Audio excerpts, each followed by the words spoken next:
حضرت ہود علیہ الصلاۃ والسلام کو اللہ نے اس کے بعد نوح علیہ السلام کی اولاد میں بھیجا، اور نوح علیہ الصلاۃ والسلام کے 3 بیٹے کہا جاتے ہیں، سام، حام اور یافث.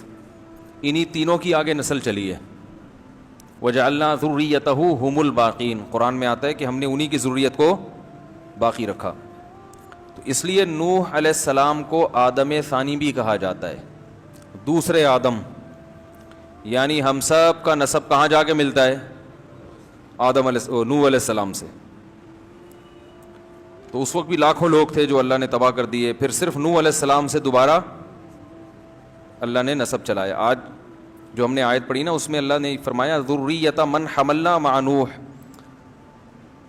نوح علیہ السلام کے ساتھ ہم نے جن لوگوں کو سوار کیا تھا نا، جو ان کے بیٹے تھے، اے ان لوگوں کی اولادو، انہ کان عبدا شکورا، وہ تو شکر گزار بندہ تھا. یعنی ہمارے ابا کو جو نجات ملی تھی شکر گزاری کی وجہ سے، اور ان کے جو بیٹے ایمان لائے تھے وہ ایمان والے بیٹے ان کے ساتھ تھے، تو وہ تو اللہ پہ، اس کے رسول پر ایمان لائے، اپنی زندگی تبدیل کی تو بچ گئے، جس کی وجہ سے ہم بھی پیدا ہو گئے. ابا پیدا نہ ہو تو بیٹا پیدا ہو سکتا ہے، یا ابا مر جائیں اولاد کے پیدائش سے پہلے تو بیٹا ہو سکتا ہے. تو اگر کسی نے آپ کے باپ کو بچایا آپ کی ولادت سے پہلے، تو اس نے آپ پر بھی احسان کیا نا، کہ آپ نے اس کی نسل میں پیدا ہونا تھا. تو اگر نوح علیہ الصلاۃ والسلام کے وہ جو 3 بیٹے کشتی میں سوار ہوئے تھے وہ بھی اسی چوتھے کی طرح ہوتے تو پھر ہم پیدا نہ ہوتے. تو اس لیے اللہ نے فرمایا انہ کان عبدا شکورا، نوح اللہ کا شکر گزار بندہ تھا. 950 سال اللہ نے جو مشن دیا اس سے ذرا بھی ادھر ادھر نہیں ہوئے، اسی میں لگے رہے، زندگی اسی میں کھپا دی. تو ان کے وہ بیٹے جو ایمان لائے وہ بھی نوح علیہ السلام کے مشن پہ چلے، انہی کو اللہ نے بچایا، اور آج ان سے کتنے انسانوں کو بھر دیا. تو ان تمام انسانوں کو زندگی ملی ہے نوح علیہ السلام کے تقوی اور آپ کے بیٹوں کے تقوی اور للہیت اور دین اور مذہب کی بنیاد پہ، ورنہ باقی بھی کیا ہو جاتے، ہمیں زندگی کی نعمت نہ ملتی. سب سے بڑی نعمت انسان کے لیے کیا ہے؟ زندگی، حیات. تو وہ اولادیں پھر چلی ہیں آگے، پھر وہی ان کے. اچھا اس زمانے میں جو ہے نا کوئی پابندی نہیں تھی کہ آپ 2 شادیاں کریں، 4 کریں، 4000 بھی کر لیں، تو اس لیے نسل بہت تیزی سے بڑھتی تھی. تو جن کے پاس زیادہ پیسہ ہوتا وہ 100 بیویاں رکھ لیتے، جن تو تھوڑے ہوتے غریب ہوتے وہ روڈ ناپتے پھر رہے ہوتے تھے. ٹھیک ہے نا. تو نسلیں بہت تیزی سے بڑھتی تھیں، لیکن عمریں لمبی ہوتی تھیں تو ظاہر ہے ہر چیز پھر اسی حساب سے ہوتی ہوگی. تو اس طرح قوم چلی، ان میں توحید تھی، اللہ کی فرما برداری تھی، جتنی نمازیں فرض تھیں وہ سب پڑھتے تھے. آہستہ آہستہ پھر برائی آنا شروع، اور وہی برائی جو نوح علیہ السلام کی قوم میں. حضرت ہود علیہ الصلاۃ والسلام کی جو قوم تھی، قوم عاد، اس میں بھی یہی شرک آیا، بزرگوں کی مورتیاں بنا کر ان کو پوجنا شروع. اچھے لوگوں نے یقیناً سمجھایا ہوگا کہ بھئی تم تو وہی کام کر رہے ہو جو کون کرتے تھے؟ نوح علیہ السلام. تو انہوں نے کوئی عذر تراش لیا ہوگا کہ وہ تو یوں کرتے تھے، ہم تو یوں نہیں کر رہے، ان کی تو یہ نیت تھی، ہماری تو یہ. گھما پھرا کے پتھر کی چیز کے سامنے جھکتے کیوں، تمہارا کیا لگتا ہے؟ عقل کی بات ہے یا نہیں؟ وہ کہتے تھے بھئی یہ اللہ کی ایک نشانی ہے، تو اللہ نے ان کو اختیارات دے دیے ہیں. تو اللہ بار بار کہتے ہیں کہ کیا دلیل ہے کہ میں نے ان کو اختیارات دیے ہیں؟ یہ تو تم نے اپنے ہاتھوں سے بنائے، کیا دلیل ہے؟ دلیل کسی کے پاس کچھ نہیں ہوتی. تو اللہ تعالیٰ فرماتے ہیں وَإِلَىٰ عَادٍ أَخَاهُمْ هُودًا، ہم نے قوم عاد کی طرف ہود علیہ السلام کو بھیجا. اور یہ قوم عاد بڑے زبردست قد والے لوگ تھے، ظاہر ہے قد اس زمانے کے ویسے ہی لمبے ہوتے تھے، کھجور کے تنوں جیسے ان کے قد ہوا کرتے تھے. تو قال یا قوم اعبدوا اللہ ما لکم من الہ غیرہ، اے میری قوم اللہ کی عبادت کرو، اللہ کے سوا کوئی عبادت کے لائق نہیں ہے. ان انتم الا مفترون، تم نرے جھوٹ بولتے ہو اللہ پر. تو وَإِلَىٰ عَادٍ أَخَاهُمْ هُودًا قَالَ يَا قَوْمِ اعْبُدُوا اللَّهَ، اے میری قوم اللہ کی عبادت کرو. مَا لَكُم مِّنْ إِلَٰهٍ غَيْرُهُ، اللہ کے سوا کوئی معبود نہیں ہے. ان انتم الا مفترون، تم نرے جھوٹ بولتے ہو، جھوٹ گھڑتے ہو. یا قوم لا اسألکم علیہ اجرا، اے میری قوم میں تم سے اس تبلیغ پر کوئی پیسے نہیں مانگتا. پوری قوم سے ٹکر لے کر ایک دعوت دے رہا ہوں تو کچھ تو بات کو سن لو. ان اجری الا علی الذی فطرنی، میری اجرت اس ذات پر ہے جس نے مجھے پیدا کیا. افلا تعقلون، عقل سے کام کیوں نہیں لیتے؟ دیکھو کیسی صاف دعوت ہے پیغمبروں کی، کوئی کنفیوژن نہیں. بالکل صاف ستھری سی دعوت جو فطرت کو اپیل کرتی ہے. وَيَا قَوْمِ اسْتَغْفِرُوا رَبَّكُمْ، اے میری قوم اپنے رب سے گناہوں کی معافی مانگ لو. ثُمَّ تُوبُوا إِلَيْهِ، پھر اسی کی طرف متوجہ رہو. يُرْسِلِ السَّمَاءَ عَلَيْكُمْ مِدْرَارًا، آسمان سے برکت والی موسلا دھار بارشیں برسائے گا. وَيَزِدْكُمْ قُوَّةً إِلَىٰ قُوَّتِكُمْ، جتنے طاقتور ہونا اور طاقتور بنا دے گا اور پاور دے دے گا تمہیں. اور مجرم بن کے میری دعوت کو ٹھکرانے کی کوشش مت کرو. قوم جواب میں کہتی ہے یا ہود ما جئتنا ببینہ، کوئی دلیل نہیں ہے تیرے پاس باتوں کی، کوئی لاجک نہیں بنتی. ٹی وی میں دیکھا ہوگا اپنے پروگرام، جو اینکر جب اپنی مرضی چلانا چاہتا ہے نا تو سامنے والے کے دلائل کو کیسے گھما دیتا ہے نا. پالیسی ہوتی ہے نا ٹی وی چینلز کی کہ اس کو پروموٹ کرنا ہے، اس کو کیا کرنا ہے، پیچھے رکھنا ہے. خام خامے اس کی بات کو گھما کے. تو یہی ہوتا ہے جب بھی باطل کا انکار ہوتا ہے اس کے تمام دلائل کو گھما دو اور جو غلط چیز ہے اس کو آگے لے آؤ. تو وہ بھی کہنے لگے ما جئتنا ببینہ، پتہ نہیں کیا دلیل ہے، دلیل تو کوئی ہے نہیں. وما نحن بتارک آلہتنا عن قولک، ہم اپنے خداؤں کو تیرے کہنے سے نہیں چھوڑ سکتے. وما نحن لک بمؤمنین، اور نہ ہم تجھ پر ایمان لانے والے ہیں. ان نقول الا تراک بعض آلہتنا بسوء، اصل میں تو ہمارے بتوں کے خلاف بولتا رہتا ہے تو ان بتوں نے تجھے کچھ کر دیا ہے. یعنی پوری قوم ایک طرف جا رہی ہے، تو خام خامے پوری قوم سے کیا کر رہا ہے، ٹکر لے کے اپنی زندگی خراب کر رہا ہے معاذ اللہ. تو یہ ان بتوں کی بد دعا لگ گئی ہے تجھے. یہ کیا ہو گیا ہے؟ جیسے میں عاملوں کے خلاف بولتا رہتا ہوں نا، بولتا رہتا ہوں تو کوئی بھی ذرا سا مسئلہ کہتے ہیں کسی عامل نے کچھ کر دیا ہوگا. حالانکہ میرے ساتھ اللہ کا فضل ہے، مسئلے ویسے بھی نہیں ہوتے. اللہ کا بڑا فضل ہے، اللہ نے بڑی ستاری کا معاملہ بھی کیا ہوا ہے اور غفاری کا معاملہ بھی ایسا لگتا ہے کہ کیا ہوا ہے. سارے کام اللہ کا فضل ہے. پریشانیاں تو ہر ایک کو آتی ہیں. تو میں کہتا ہوں یہ جن 2-4 جن بھیج دیں یار، 10 لاکھ جنات ہیں، 18 لاکھ جلا دیے، 25 لاکھ یہ کر دیے، تو ایک آدھ ہماری طرف بھیج کے ہم کو اٹھوا لیں یار. تو انہوں نے کیا کہا کہ یہ ہمارے بتوں کے خلاف بولتا رہتا ہے. اب آپ یہ نہیں کہ میں عاملوں کو بتوں سے ملا رہا ہوں، اتنے برے نہیں ہوتے کہ بت پرست نہیں ہوتے وہ، مگر سیدھے بھی نہیں ہوتے، اتنے اچھے بھی نہیں ہوتے جتنے نظر آ رہے ہوتے ہیں. ان نقول الا تراک بعض آلہتنا بسوء، تھنکنگ وہی ہے، وہم، شاید کسی نے کچھ کر دیا ہو، شاید کسی نے کچھ کر دیا ہو. تھنکنگ وہی ہے. تو وہ بھی کہنے شاید بتوں کے نے کچھ کر دیا ہو. قال انی اشہد اللہ، جب انہوں نے تانا دیا نا بتوں نے کچھ کیا ہے، تو ہود علیہ السلام نے کہا میں اللہ کو بھی گواہ بناتا ہوں، واشہدوا، اور تم بھی گواہ رہو، انی بریء مما تشرکون، ان بتوں سے میں بری ہوں، میں ان سے بالکل ڈرتا نہیں ہوں. یہ پتھر کے ہیں، ککھ بھی نہیں کر سکتے. کیونکہ انسان ایسے موقع پہ ڈر جاتا ہے نا کہ یار ان بتوں نے کچھ کر دیا، تو سوچتے ہیں یار کر ہی تو نہیں دیا. جیسے آپ عامل کے پاس جاؤ، اچھے بھلے ٹھیک ٹھاک وہ بولے گا، جن آدمی کو وہم ہوتا ہے کہ یار کچھ ہے تو نہیں کہیں، تو نہیں بھی ہوتا، بیمار تو ہو جاتا ہے. من دونہ، میں اللہ کے سوا ان سب سے بری ہوں. فکیدونی جمیعا، تم سب مل کے انتر منتر پڑھو، جھاڑ پھونک چڑیل بھوت جن جو تم میرے ان بتوں کو بھی ملا لو اور ان مل کے میرے خلاف کیا کرو، تدبیر کرو. انی توکلت علی اللہ ربی و ربکم، میں اعتماد کرتا ہوں اللہ پر جو میرا بھی رب ہے اور تمہارا بھی رب ہے. وما من دابۃ الا هو آخذ بناصیتها ان ربی علی صراط مستقیم. فإن تولوا، اب بھی میری بات سے اگر اعراض کرتے ہو، فقد ابلغتکم ما ارسلت به الیکم، اللہ کا پیغام میں نے تم تک پہنچا دیا ہے. ربی قوما غیرکم، میرا رب تمہیں ہلاک کر کے دوسری قوم پیدا کر دے گا. ولا تضرونہ شیئا، اور تم اس رب کا کچھ بھی بگاڑ نہیں سکتے. قرآن کہتا ہے ولما جاء امرنا، جب ہمارا حکم آیا. دوسرے مقام پہ اللہ نے اس کی تفصیل بیان کی ہے کیسے عذاب آیا. فلما رأوه عارضا مستقبل اودیتهم، بادلوں کو دیکھا انہوں نے اپنی بستی کی طرف آتے ہوئے، تو فوراً وہ کہنے لگے ھذا عارض ممطرنا، یہ بادل ہے جو ہمیں پر برسے گا. پیغمبر نے کہا نہ یہ وہ عذاب ہے جس کا تم انتظار کر رہے تھے. تدمر کل شیء بامر ربها، ایسا طوفان آنے والا ہے جو رب کے حکم سے ہر چیز کو اکھاڑ کر پھینک دے گا. سورہ حاقہ میں اللہ نے اس عذاب کی تفصیل بیان کی.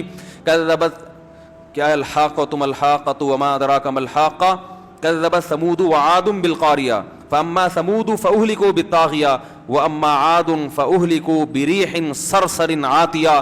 سرکش ہوا، یہ ایک آواز ہوتی ہے نا جس ہوا میں اس کو سرسر کہا جاتا ہے، ہوں کر کے آواز نہیں آ رہی تھی، خطرناک آواز، ایسی آواز والی ہوا عاتیہ جو سرکش. دیکھو ہوا کیسے سرکش ہوگی، ہوا کا مطلب جو بے لگام ہوا ہو، جو قابو میں نہ آ رہی ہو. جو کسی کی سننے کے لیے تیار نہ ہو. ایسی خطرناک ہوا. سخرها علیہم 7 لیال, 7 راتیں وہ ہوا چلی ہے. و8 ایام, اور 8 دن, 7 راتیں اور 8 دن اتنی تیز ہوا چلی ہے. 7 لیال و8 ایام حسوما فطر القوم فیہا سرعا. اے مخاطب, اگر تو 8ویں دن اس قوم کو دیکھتا ایسا لگتا بڑے بڑے پہلوان ہیں جو پچھاڑ کر گرائے گئے ہیں. ہواؤں نے ان کو اچھال اچھال کر زمین پہ پٹخا تھا. جیسے رنگ میں پہلوان ہوتا ہے نا, اس کو پچھاڑنا پڑتا ہے, گرتا نہیں ہے. تو اللہ نے ان کی طاقت اور قوت اور ان کے قد کو بھی بیان کیا اس منظر میں کہ ایسے لگ رہا تھا پہلوانوں کو زمین پہ پچھاڑ کر گرایا گیا ہے. فطر القوم فیہا سرعا کأنہم اعجاز نخل خاویہ, جیسے کھجور کے تنے الٹے پڑے ہوئے ہوتے ہیں نا, یہ کیفیت تھی.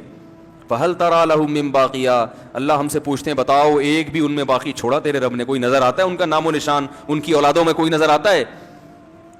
یہ 2 قومیں تھی طاقتور, قوم سمود اور قوم عاد. قوم عاد کے بعد قوم سمود آئی, یہ بھی بڑے طاقتور تھے. تو یہ تو کہتے تھے من اشد منا قوہ, ہم سے زیادہ طاقتور دنیا میں کون ہے, ہم سے زیادہ طاقتور کون ہے. یہ تو فخر سے کہا کرتے تھے ہم تو بہت اونچے قد کے لوگ ہیں. تو ان دونوں قوموں کو اللہ نے ایک کو آواز سے ہلاک کیا, طاغیہ, زوردار آواز تھی جس سے قوم سمود کے کلیجے پھٹ گئے, فرشتے نے چیخ ماری. اور اس قوم عاد کو کس سے ہلاک کیا؟ ہوا سے. علماء نے اس میں حکمت بیان کی ہے کہ بھائی کسی قوم کو اللہ پانی میں غرق کر رہا ہے, کسی کو زلزلے سے تباہ کر رہا ہے, کسی پہ پتھروں کی بارش ہو رہی ہے, تو ان کو ہوا اور آواز سے کیوں؟ اس کی وجہ یہ بیان کی کہ ان کا دعویٰ تھا ہم بہت پاورفل ہیں, طاقتور ہیں. آواز کے ذریعے مرنا آسان نہیں ہے, بہت زوردار بھی دھماکہ ہوتا ہے تو زیادہ زیادہ کان کا پردہ پھٹ جائے گا نا, انسان تو ہلاک نہیں ہوتا اس سے. لیکن اللہ نے اپنے عذاب سے بتا دیا کہ تم تو میرے فرشتے کی آواز بھی برداشت نہیں کر سکتے, تو ہم تو تمہیں آواز سے مار دیں. اس کائنات میں ایسی ایسی آوازیں ہیں کہ اگر اللہ ان پہ کنٹرول نہ کرے تو وہ آوازوں سے انسانوں کے کلیجے پھٹ جائیں. اور ہوا بھی بہت ہلکی چیز ہے, تو اللہ نے بتایا تم تو اتنے طاقتور نا جیسے کھجور کے تنوں جیسے, تمہیں تو میری ہوائیں, ہوا کو میں بے لگام کر دوں نا اسی زمین کی, کوئی آسمان سے الگ سے ہوا نہیں بھیجی, اسی زمین کی جو ہوائیں ہیں جو مختلف علاقوں میں گھوم رہی ہیں, جن کا دباؤ کا ایک سسٹم ہے, ایک جگہ دباؤ بڑھتا ہے تو دوسری جگہ وہ جو ہے نا پھیل جاتا ہے, ایسا سسٹم. تو اگر ہم صرف ہوائیں تمہارے اوپر چھوڑ دیں اور اس کو بے لگام کر دیں, یہ ہوا ہی تمہیں تباہ و برباد کرنے کے لیے کافی ہے. تو اللہ کہہ رہا ہے اس نے ہواؤں نے ان کی قوم کو بھی گرایا زمین پہ اور ان کے مکانات محلات کو کھنڈرات میں تبدیل کر دیا. تدمر کل شیء بامر ربها, رب کے حکم سے ہر چیز کو توڑ پھوڑ کر رکھ دیا اس نے. ایسی خطرناک ہوا اللہ نے قوم عاد پر بھیجی. اللہ فرماتے ہیں ولما جاء امرنا, جب ہمارا حکم آ گیا, جو دوسرے مقام پہ بیان کیا, نجینا ہودا, ہم نے ہود علیہ السلام کو بھی بچایا, والذین آمنوا معه برحمت منا, اور جو ان کے ساتھ ایمان لائے تھے خاص اپنی رحمت سے ہم نے ان کو بھی بچا لیا. ونجیناہم من عذاب غلیظ, اور بہت برے عذاب سے ہم نے ان سب کو بچا لیا. پھر آگے اللہ کہتے ہیں وتلک عاد, دیکھو یہ تھی قوم عاد. تلکا عربی میں ہاتھ سے اشارے کے وقت کہا جاتا ہے. گویا اللہ قوم عاد ہمارے سامنے لا کے اس کی طاقت اور اس کے ڈائلاگ, وہ سب چیزیں ہمارے سامنے لا کر ہاتھ سے گویا اشارہ کر کے یہ بتا رہے ہیں کہ گویا یہ قوم ابھی تمہارے سامنے ہے, یہ طاقت ہے اس کی, اور یہ کھجور کے تنوں کی طرح اوندھے پڑے ہوئے ہیں. اب اللہ گویا اپنے ہاتھ سے اشارہ کریں وَتِلْكَ عَادٌ, دیکھو یہ ہے قوم عاد. جہدوا بآیات ربہم, انہوں نے اپنے رب کی نشانیوں کا انکار کیا. رب کی نشانیاں کیا ہیں؟ کھانا پینا, یہ زمین کائنات میں درجنوں چیزیں جو ہمیں اللہ تک پہنچاتی ہیں, ان تمام چیزوں میں صرف اپنے فائدے کی چیزوں کو تو فوکس کیا. کھانے سے مطلب, پہننے سے مطلب, پینے سے مطلب, ان چیزوں میں اللہ کا جو جلوہ نظر آ رہا ہے, اللہ کے جو احسانات نظر آ رہے ہیں, اس سے کوئی سروکار نہیں ہے. قرآن اللہ کی نشانیاں بیان کرتا ہے اللہ تک پہنچانے کے لیے, سائنٹسٹ اللہ کی نشانیاں بیان کرتا ہے ان نشانیوں کو حاصل کرنے کے لیے. اللہ تک پہنچنا اس کا ہدف نہیں ہوتا. قرآن دودھ کو بیان کرتا ہے کہ دیکھو ہم نے سوکھے چارے سے دودھ پیدا کیا, اس میں نشانی ہے. کیا مطلب؟ جس رب نے اس جانور کو بنایا وہ انسان پر مہربان ہے, اس سے محبت کرو.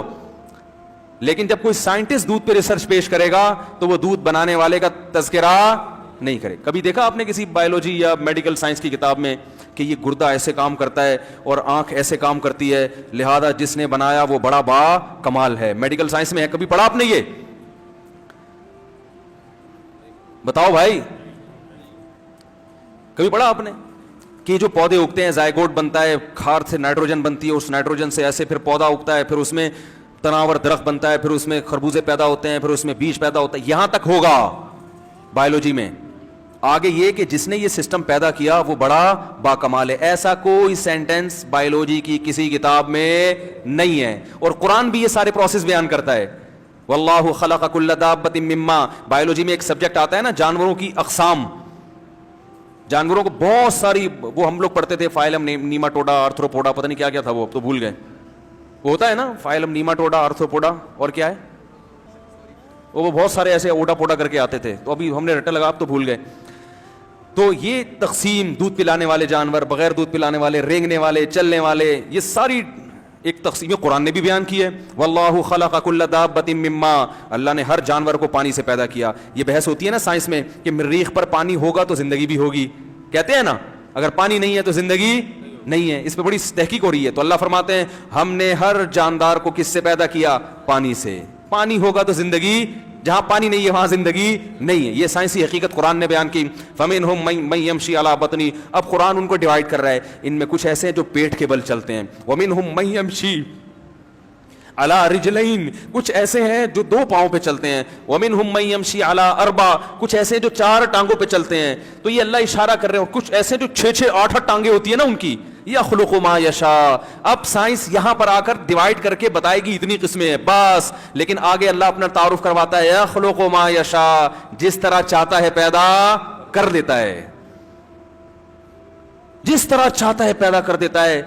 2 ٹانگوں پہ چلانے والے بھی پیدا کر دیے, 4 پہ بھی, 6 پہ بھی. وہ 6 کو میں کیکڑا دیکھا ہے, 6 7 8 10 ٹانگیں. آنکھیں دیکھو, کسی جانور کو اندھا بنا دیا اس نے, وہ بھی اڑ رہا ہے, وہ بھی زمین میں بڑے آرام سے زندگی گزار رہا ہے. اور کسی جانور کو 2 آنکھیں دے دی, اور کسی کو 100 آنکھیں دے دی. مچھر کے سر میں 100 آنکھیں ہوتی ہیں. کیسے مختلف, جو چاہا جب چاہا جیسا چاہا بنا دیا. تو بایولوجی میں آپ تبھی اسکول پڑھنے والے اللہ سے محبت نہیں کرتے, کیونکہ وہ اس لحاظ سے سائنس کو پڑھتے ہی نہیں ہیں. سائنٹسٹ نہ صرف یہ کہ اللہ سے محبت نہیں کرتے, بہت سے تو اللہ کے وجود سے منکر ہو جاتے ہیں, انکار کر دیتے ہیں. تو یہ قرآن ہے جو انٹروڈکشن کرواتا ہے کہ یہ تمام چیزیں اللہ نے اللہ کے انٹروڈکشن کے لیے پیدا کی ہیں, ان میں پڑھ کے اللہ سے غافل مت ہو جانا. تو یہی بات اللہ نے بیان کی. وَتِلْكَ عَادٌ, یہ قوم عاد تھی. جَحَدُوا بِآيَاتِ رَبِّهِمْ, رب کی آیات دن رات انہوں نے دیکھی مگر ان آیات کا انکار. حالانکہ انکار تو نہیں, وہ تو مانتے تھے کہ یہ چیزیں ہیں. انکار کا مطلب کیا ہے؟ ان چیزوں کے ذریعے رب تک پہنچنے کی کوشش نہیں کی.